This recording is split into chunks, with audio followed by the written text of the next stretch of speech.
So hello guys, most welcome back to our YouTube channel Gyan with Sachin. तो दोस्तों, आज के इस कंप्लीट वीडियो में हम बात करने वाले हैं UP scholarship 2024-25 official time table के बारे में। यूपी स्कॉलरशिप को लेकर के बहुत ही तगड़ी अपडेट और official update with official date जारी कर दी गई है, और वो आज की ही डेट में ऑफिशियल नोटिस के माध्यम से आई है, जो कि बीटीयूपी के साइट पर आप सभी को नहीं मिलने वाली है। आप सभी को हम सारी चीज़ें समझाने वाले हैं कि आपकी आवेदन जो तिथि है वो कब से शुरू होने वाली है, और भुगतान तिथि का मतलब है आपके अकाउंट में कब क्रेडिट होगा, और जो नोटिस है वो किसके रिगार्डिंग है। तो सारी चीज़ों को अच्छी तरीके से आप समझ लीजिए। तो चलिए बिना देरी किए अपनी इस वीडियो की शुरुआत करते हैं। देखिए, ये ऑफिशियल नोटिस अगर आप सभी देखेंगे तो प्रेषक सचिव प्राविधिक शिक्षा परिषद उत्तर प्रदेश लखनऊ, यानी यह बीटीयूपी के लिए दिया गया है। ठीक है, तो जितने भी यूपी पॉलिटेक्निक के स्टूडेंट हैं उनके लिए ये खास करके अपडेट है। अगर आप फर्स्ट ईयर के स्टूडेंट्स हैं और आप बिहार से हैं तो आपको यूपी स्कॉलरशिप की सुविधा नहीं प्रोवाइड की जाती है। किस किस के लिए है? सभी राजकीय अनुदानित और निजी क्षेत्र और पीपीपी मोड की संस्थाएं। ठीक है, ये सभी के लिए नोटिस जारी की गई है। 11 तारीख यानी कल की ही डेट में जारी की गई है। अब क्या है वो समझ लीजिए। उसके पहले आप सभी के लिए मैं बता दूं कि एक गुड न्यूज़ है। वो गुड न्यूज़ मेरे प्यारे साथियों कुछ इस तरीके की है कि आपको यूपी स्कॉलरशिप इस बार 101% मिलने वाला है। क्यों?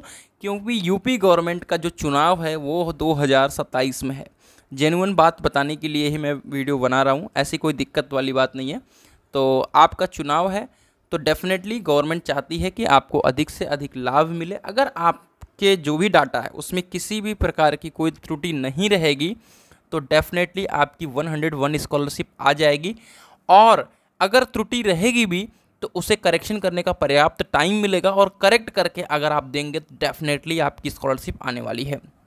देखिए, शैक्षिक सत्र 2024-25, ठीक है। अब इसमें कक्षा 11-12 के लिए भी है, बट उससे आपको कोई मतलब नहीं है। शैक्षिक सत्र 2024-25 11-12 एवं दसमोत्तर कक्षाओं यानी post matric other than intermediate संबंधित पाठ्यक्रमों का मास्टर डाटाबेस तैयार करने, सत्यापन और लॉक करने, यानी फॉरवर्ड करने और लॉक करने। ठीक है, और उसका जो भी है आवेदन से वितरण हेतु तो डाटा परिषद से अग्रेषित किए जाने यानी फॉरवर्ड किए जाने के संबंध में। ठीक है, तो जितना भी आप ऑनलाइन करने वाले हो उसका जो भी डाटा है उसे क्या करना है, इन्हें फॉरवर्ड करना है। कहाँ पर फॉरवर्ड करते हैं? जिला समाज कल्याण जो भी आपका देखता है। ठीक है, तो आप सभी यहाँ पर देख सकते हैं, पूरी चीज़ों को अच्छी तरीके से समझ सकते हैं। सिंपल सा यहाँ पर लिखा है कि संस्थाओं द्वारा छात्रवृत्ति अब्लिक शुल्क प्रतिपूर्ति पोर्टल पर लॉक किए जाने ऑनलाइन आवेदनों को फॉरवर्ड किया जाना है। ठीक है, और ये जो सारा काम है ये कार्यवाही समय अंतर्गत संपादित करना सुनिश्चित करें। ठीक है, और भी यहाँ पर चीज़ें लिखी गई हैं। और यहाँ पर जो सबसे इम्पॉर्टेंट है कि त्रुटिपूर्ण मास्टर डाटा को परिषद से फॉरवर्ड नहीं किया जाएगा।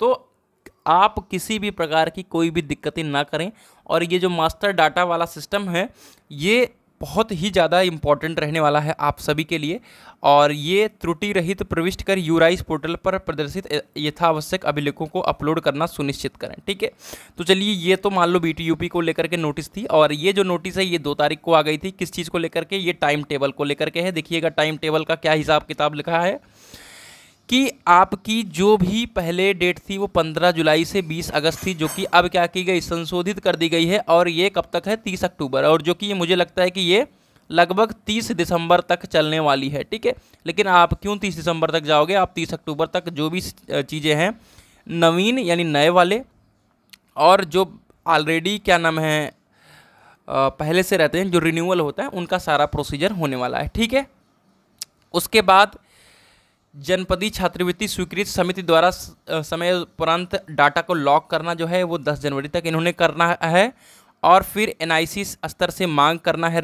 ठीक है, वो 15 जनवरी 2025 तक होना है, और फिर धनराशि का हस्तांतरण यानी 20 जनवरी के बाद आपकी स्कॉलरशिप आना शुरू हो जाएगी, और डेफिनेटली आपकी स्कॉलरशिप लास्ट मार्च तक आपकी स्कॉलरशिप सबको मिल जाएगी। क्योंकि अब जब शुरू होगी तो पहले कक्षा जो 10-11-12 वाले हैं उनको मिलने वाली है, उसके बाद आप लोगों को मिलने वाली है। तो डेफिनेटली आपको सारी चीज़ें समझ में आ गई हैं, और फिर जब आप सभी का करेक्शन होगा तो वो भी पोर्टल देखिएगा खुलेगा। ठीक है, तो इस तरीके से सारी चीज़ें हैं। ये तो पीछे का कुछ स्क्रीनशॉट है, मुझे लग रहा है कि नोटिस में इन्होंने चिपका दिया है। बाकी क्या क्या यहाँ पर है वो आप पढ़ सकते हो। तो मोटा मोटी आपको अंदाज़ा चल गया है कि कब से हमारा सब कुछ होना है और हमारा काम सारा कुछ हो रहा है। तो यूपी स्कॉलरशिप को लेकर के एक अपडेट थी जो कि मुझे लगता है आप लोगों तक पहुँच गई है। तो कैसी रही वीडियो कमेंट करके बताइएगा। मिलते हैं एक नई वीडियो के साथ, तब तक के लिए bye bye, tata, take care, love you all.